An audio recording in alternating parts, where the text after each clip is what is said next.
আগে শেখ হাসিনা এইভাবে কথা বলতো। শেখ হাসিনার সবচেয়ে বড় এলিশন ছিল আপনারা কিভাবে শিষ্টাচার শেখাবেন? আমরা আসছি একটা এমপির এগেন্সটে কথা বলতে পারেন না। এদের বিরুদ্ধে সবসময় আমাদের কথা বলতে হবে। যারা চাঁদাবাজ, যারা মামলাবাজ, আমাকে একটু কথা বলতে আমাকে একটু কথা বলতে এটা তো স্বাধীনতা হইল না। আমরা তো আপনাদের কাছ থেকে কিভাবে শেখাবেন আপনারা? আমি তো আপনারা কিভাবে শিষ্টাচার শেখাবেন? আমরা আসছি একটা এমপির এগেন্সটে কথা বলতে পারেন না। আমরা এটা জানি না এভাবে কথা বলতে আমরা তো জানি না এই ফোরামে কথা বলা একজন কথা বললে আরেকজন কথা বলতে হয় না। এই ভদ্রতাটা বলেন যাবে না। এই ভদ্রতাটা এখানে আমরা জানি মোবাইল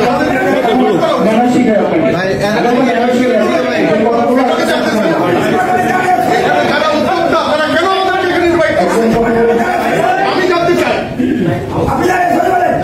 একজন কথা বলতে আরেকজন কথা বলতে না। আপনি বললেন আপনার কাছে আমাদের কেন এখানে ইনভাইট করা হয়েছে এটাকে আমাকে এক্সপ্লেইন করতে হবে। আপনার কাছে আমি শিখবো, কিন্তু আপনি যদি